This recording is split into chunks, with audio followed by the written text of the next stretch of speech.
Hi everyone, Crista Cowan here with another episode of the Barefoot Genealogist.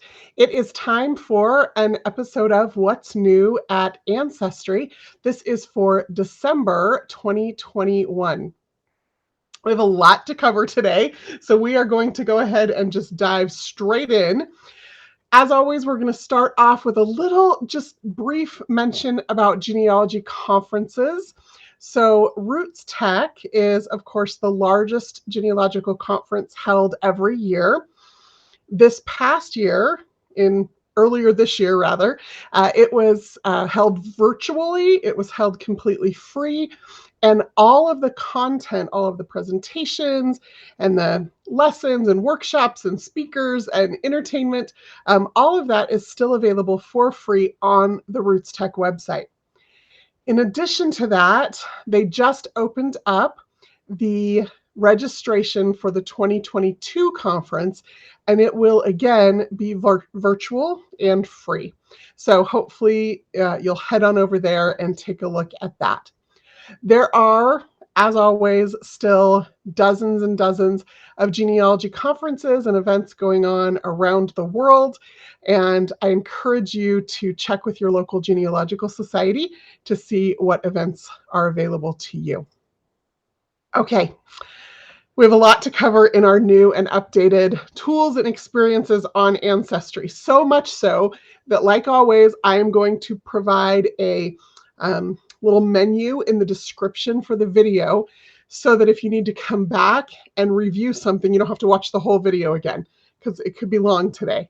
And I want you to be able to just quickly look in the description and click on the section you want so that you can review whatever it is you might need to review. So let's start with this.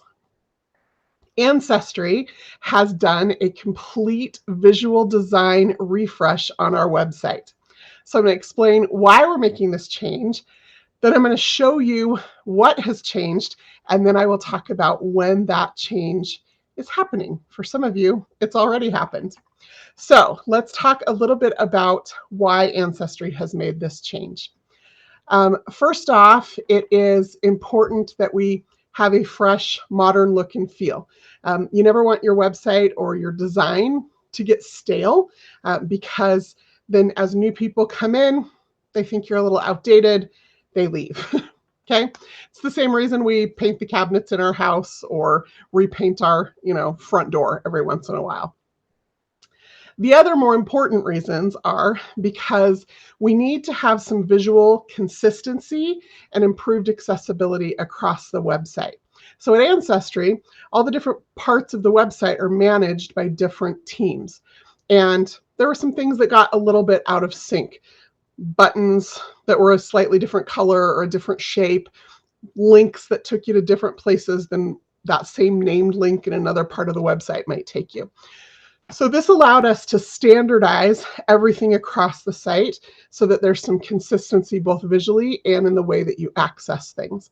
And then there's also some accessibility issues that we wanted to make sure we addressed based on some customer feedback. And then, and this is super exciting for me, it gives us this foundation going forward to be able to make more customer requested enhancements faster.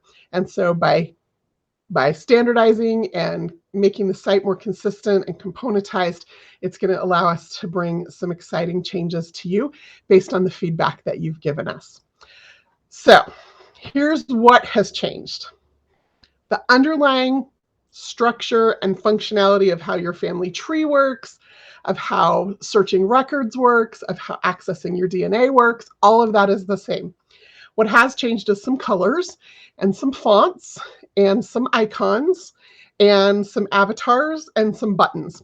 So here's what that is going to look like in your family tree. So here is my part of my family tree, and you'll notice some of the fonts, some of the colors, the shape of the avatar is now a leaf shape. The leaf, the actual leaf icon is a little bit different. And then if I click through to go into the profile page of someone in my tree, you'll notice just some of the shapes of some of the things here are slightly different. So that's it. That's what we've changed. We've just kind of given this, like I said, a new, fresh look and design, but also standardized things across the website.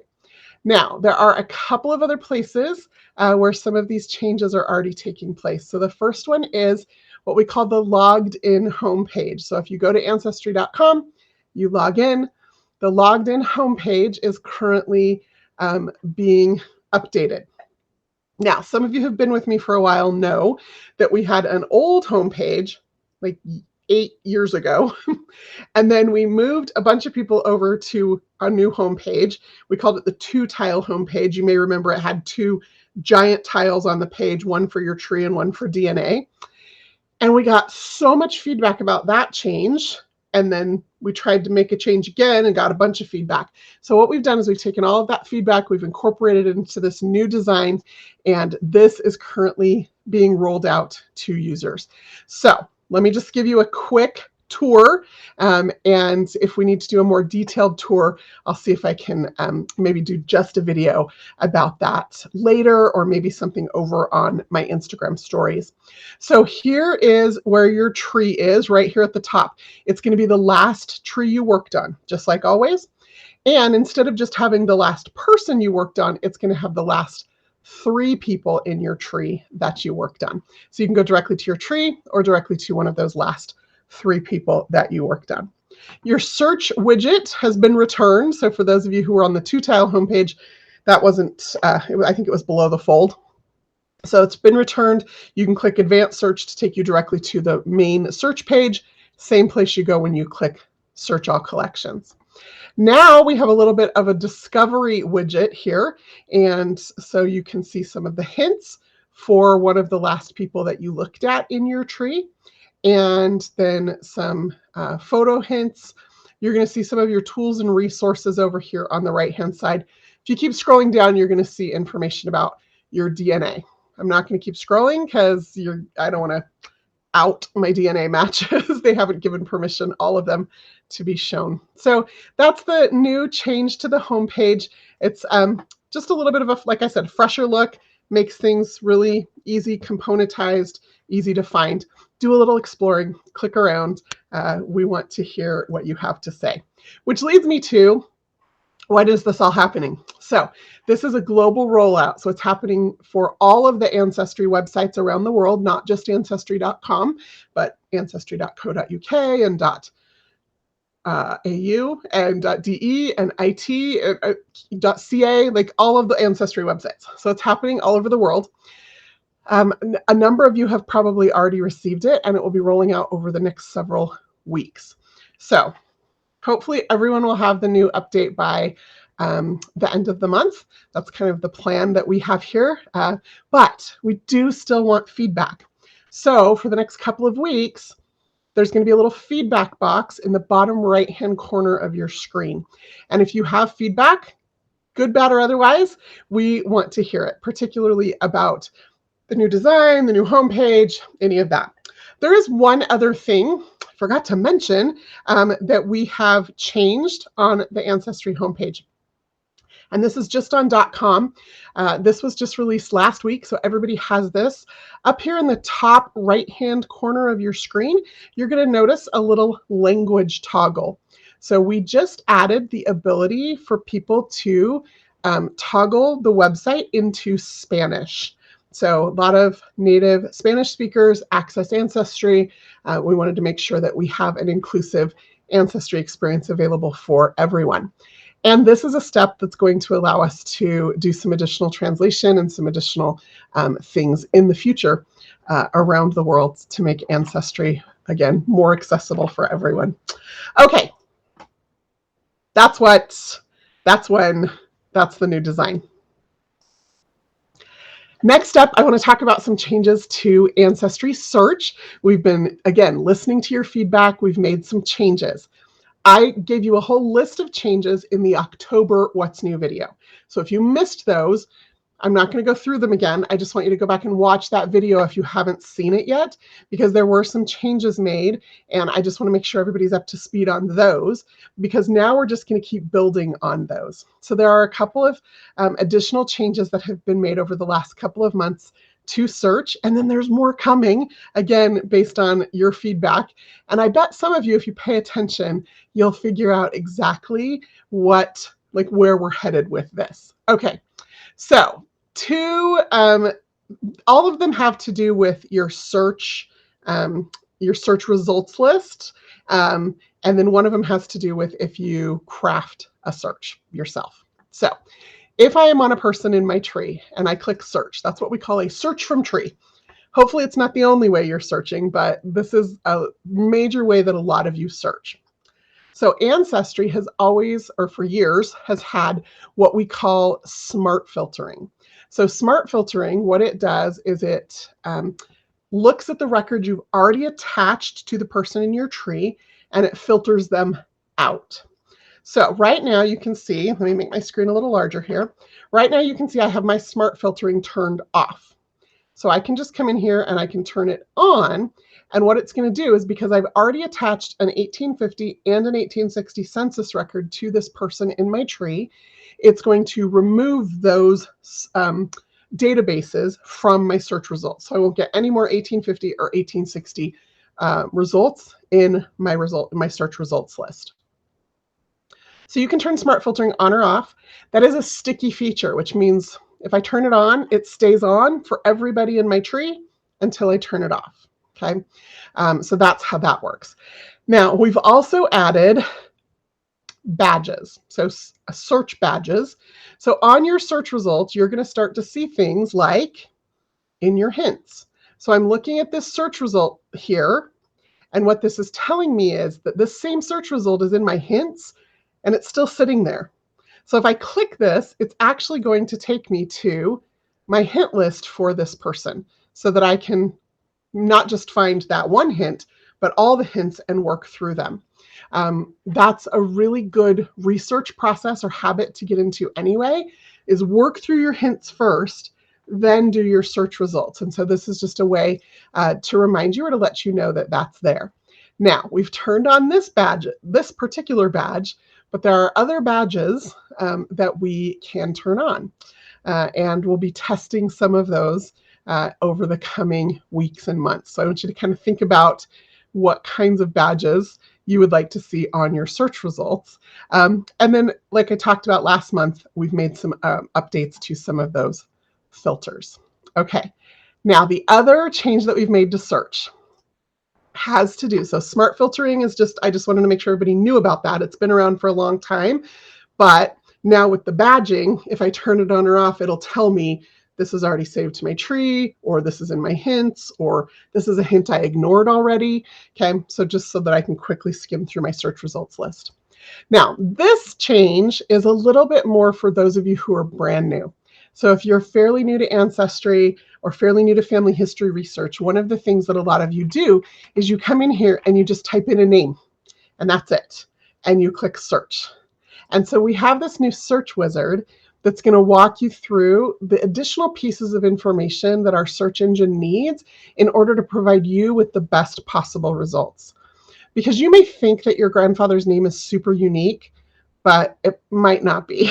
And so any additional information you can give us now is great. Now, if you don't have any additional information, that's fine. You can just say, I don't know. But if you do, you can type that in, and it'll walk you through. Do you know about when he lived? Nope, I don't. Do you know any names of any of his family members? Nope, I don't. And then I can just click search. So I've at least provided it with an additional piece of information to start to narrow or filter down my search results so that the most accurate search results are going to come to the top. Again, this search wizard is only going to show up if you're crafting your own search and if you only put in a name and nothing else. If you're a more experienced user, sometimes I do name-only searches just because I want to see how many people are named James Lawrence in the country. And you don't want to ever see this again. You can just click the little checkbox here, don't show me this again. It will turn it off, and you can go on your merry way. But we wanted to make sure that new users in particular weren't getting overwhelmed with search results when they did those kinds of searches for their parents or their grandparents, which we see quite a lot. So those are the immediate changes to the Ancestry search, and there are more coming, so stay tuned in future months. The next update we have for you has to do with AncestryDNA communities.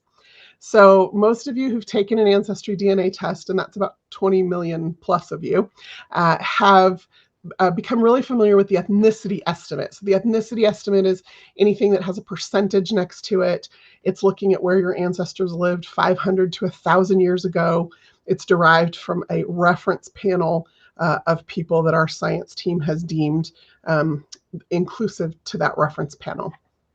As that reference panel grows, as there are updates in the science, we, about once a year, we've been doing it, we recompare your DNA to the reference panel and we update those ethnicity estimates. In addition to the ethnicity estimates, you also have what we call communities. The communities are, you can tell they're different because they don't have a percentage next to them, and they have like a little dotted line circle, dotted circle around the icon there. That's a community, and that's showing you where you have family members who've lived within the last couple of hundred years.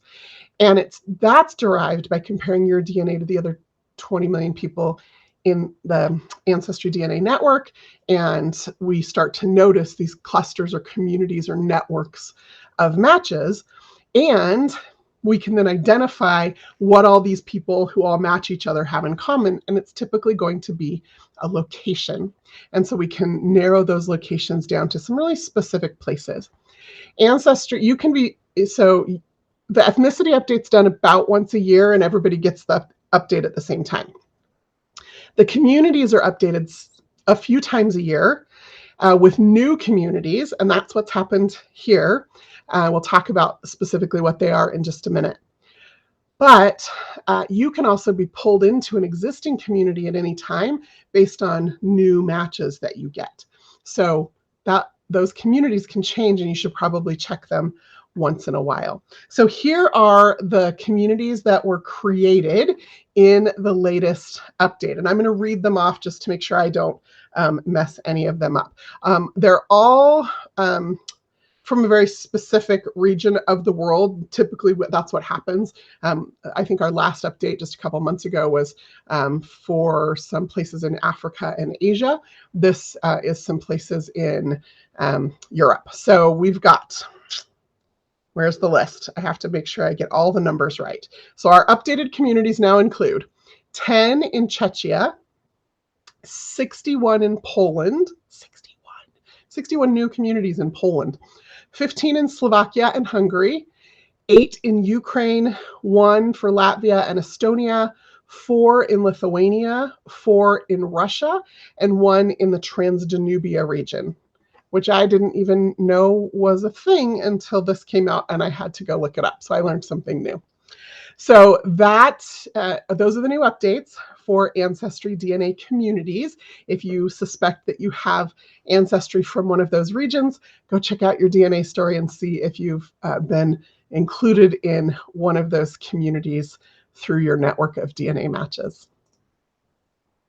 Okay, last but not least, we are going to talk about updates in the mobile app, and there are a lot of them.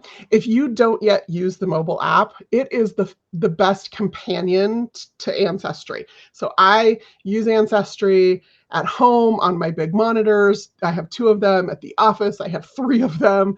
I love having all the real estate and space, but I also love that I can just grab my mobile device and that Ancestry is right there on it. And the mobile device has some features that are a little different than the web browser. And in some cases, some of the same features are just a little easier to use, just because I spend so much time on my phone. I know a lot of you do as well, that's becoming almost an easier platform for a lot of us to use. So when we talk about updates to the Ancestry website, this is the last chunk of them. And then, like always, we're going to talk about some new content or records on Ancestry. The big change that was made is you can now share your tree from your mobile device. So previously you had to log in through a web browser on either your mobile device or computer and go through the tree sharing process. Now there's a little sharing icon right on your at the top when you're viewing your tree in your mobile device, and you can share and manage the people you've shared your tree with. Now, this isn't a change. This is like the change is you can now do this in the mobile app.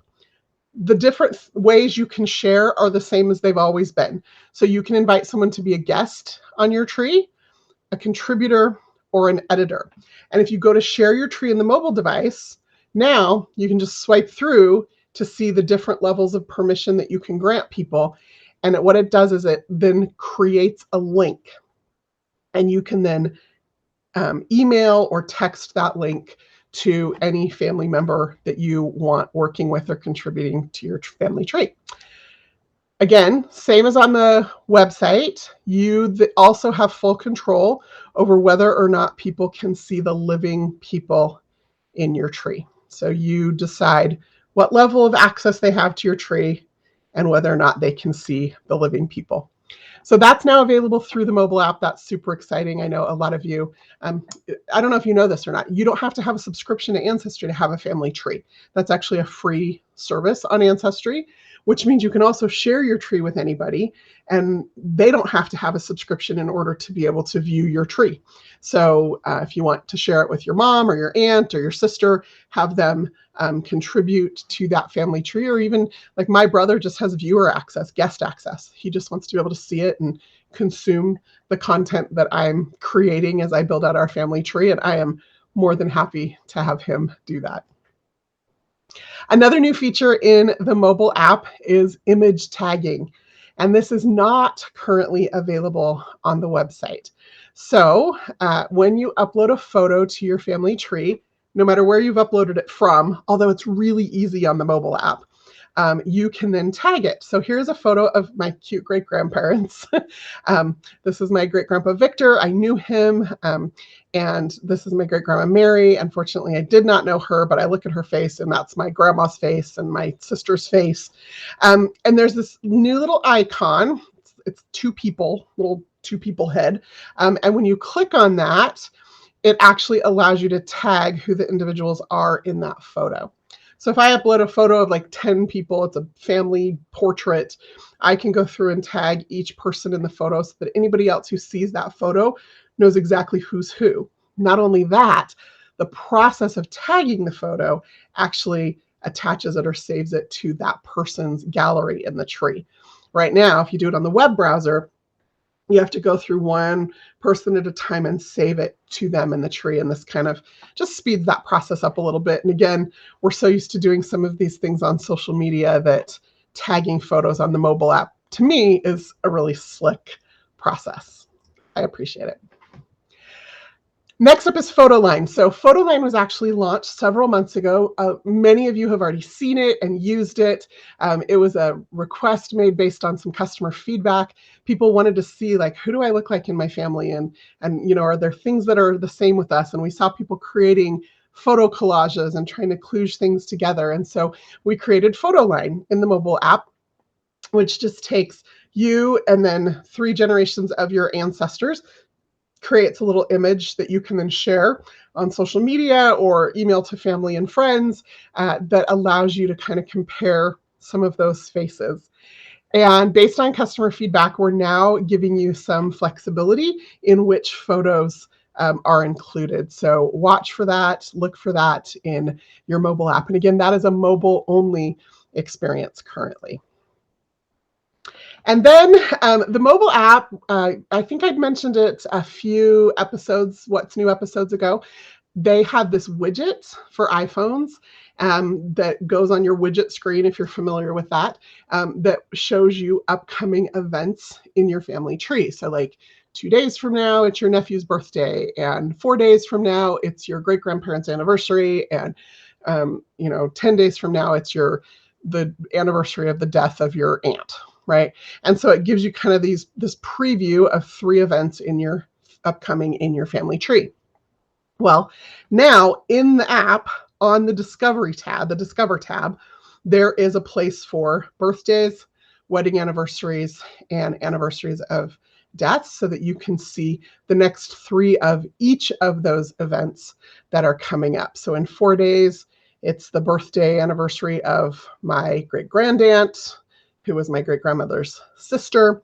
And then today is actually the anniversary of my 2 times great-grandparents, when they got married. And then there's a little map because I have a location in my tree, and I can click on that and expand that, and it will show me where they were married, and lots of fun. So it's kind of fun to kind of keep up on some of those things and know what's happening.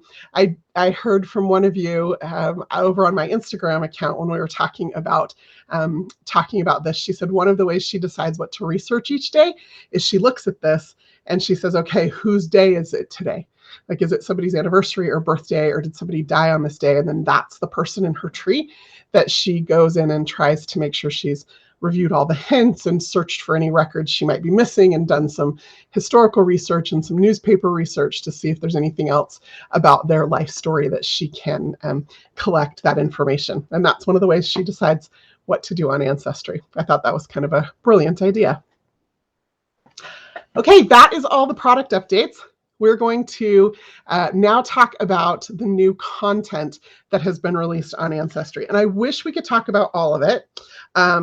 There's never enough time to, because over the course of the last 2 months, so October and November, Ancestry has published more than 274 million records to the site.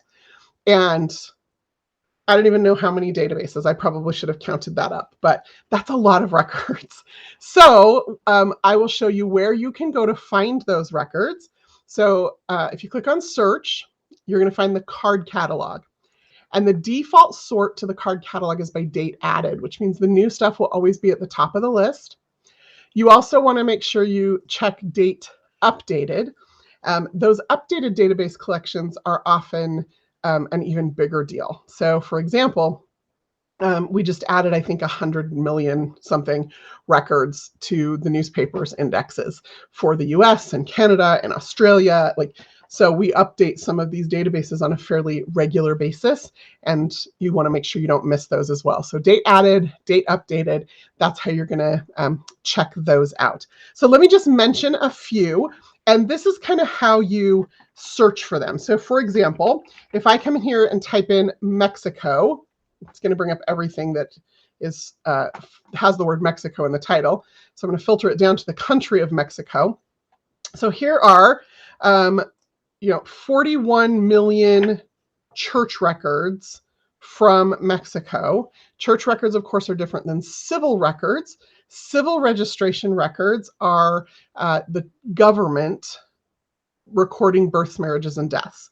Church records are usually the church, in this case, probably the Catholic Church, recording baptisms, marriages, and burials. So they're connected. They're similar events. Churches have been keeping records in many cases for centuries longer than governments have been keeping records, but that's how those split out. That's why those different databases have different titles. So we released 10 million, updated the database with 10 million Mexico church records. For several countries in Central and South America, we published the civil registration records, 41 million of them. Quebec church records, 6.5 million of them. I mentioned the newspapers.com marriages and obituaries indexes. Those get updated every time somebody, so newspapers.com acquires new newspapers, like just published within the last week. But then they also acquire new to them newspapers. So it might be a newspaper from the 1850s, but they finally got a copy of it and were able to digitize it and put it online. And so they're constantly adding new images of newspapers to the site. And so Ancestry goes in and indexes the marriages and obituaries, and that index then gets updated on the Ancestry side of things so that you can get hints and information that let you know that there might be something about your family member in those newspapers. And then the last piece of content that I want to talk about is the Virginia wills and probates records. I'm going to talk briefly about this. So I actually, over on my Instagram, I had a whole conversation about it. And then just as like a random thing, because I was so excited that this database finally launched, I did a genealogy pop-up event where I did a video and walked through doing some research in this collection. And I think I'm going to make that public, that video public. So if you follow me over on Instagram, when I publish that video, I'll be sure to make a link available to everybody there. But I'll just give you a brief description about why this is a big deal. So 2 reasons. One, Ancestry published the Wills and Probates record collection about 7 years ago, maybe now. And we've had 49 of the 50 states for all that time, but we didn't have Virginia. So we actually got Virginia, and then there was some contractual issues, and so then we didn't have Virginia. Now the Virginia records are back. All the contractual issues have been resolved, and they're available again for you. Reason number 2, this is a big deal, is because Ancestry is currently in the process of going through all of those wills and probate record collections for all 50 states. The original indexing of those only indexed the name of the person who was the deceased. So who was this will for, or whose estate is being probated. Now we're going back through and indexing every name in the document. Spouses, children, enslaved persons, witnesses, executors, any names. Because if you've done particularly pre-1850 research, you know how critical probate records are for the reconstruction of families and relationships and the identity of formerly enslaved people. So that's why Virginia is such a big deal, and why I was so excited about those records that I did a whole video about it randomly one night because I was researching and thought others might want to see that. So there you go. So that's some of the records. I encourage you to go play in the card catalog and explore it for yourself. Now, this is a new little segment, and it may only be a one-time segment, but I just wanted to make sure that everybody knows that Ancestry has a really robust community on social media. You can find Ancestry accounts on social media. You can also find me on social media. And here are some of the places where you can find us. So Ancestry does have a Facebook page. We have a Facebook page for the US. We also, I think, have one for Canada and Australia and the UK. And the genealogy community on that page is geared towards research in that country. And then we also have people from our member services and support who you can send direct messages to if there's questions, or you can post on the wall and receive community support. I lurk there on occasion and answer questions as well. And you may or may not know, about every other Tuesday is what we've been doing. So I just did one this last two days ago. Every other Tuesday, I do a Facebook Live in the afternoon and then do some live Q&A with people. So you type in your question and I answer it in real time. Those videos then are saved, and they're always available on the Ancestry Facebook page. So you can go back, go to the Ancestry Facebook page and click on videos. It's a little tab here, if you can see my mouse moving, and you'll see the old Facebook Lives that I've been doing for almost 1.5 years now. So there you go. So that's where you can find Ancestry and me on Facebook. Ancestry also has an Instagram account. So on the Instagram account, we post stories and clips to some of our television programming, and just, it's kind of a little bit, Facebook I like to think is a little more educational, and Instagram's a little bit more fun. So that's kind of the difference. I also spend a lot of time on Instagram, so you can find me there as well. And it's just it's an easy platform to interact with people, and it's a really simple platform to message back and forth. And so there's some great opportunity there for connecting with the genealogy community. And then Ancestry has a new TikTok account that may not be for some of you, or some of you may find it kind of intriguing. And we have a new hashtag. It's hashtag #MyAncestryStory. And so if you go over to TikTok and follow us, you'll see some of the My Ancestry Story videos that some of you have created, some of our Ancestry members. And if you would like to create one, we would love to see it. And maybe we might even reshare it, because we love our customer stories. So that's where you can find Ancestry on social media. Of course, you can find me on social media as well. I'm just so glad you're part of the Ancestry community and part of the Barefoot Genealogist community. And I just love putting these videos together for you and making sure that you have the information that you need about what's happening at Ancestry. Until next time, I'm Crista Cowan. Have fun climbing your family tree.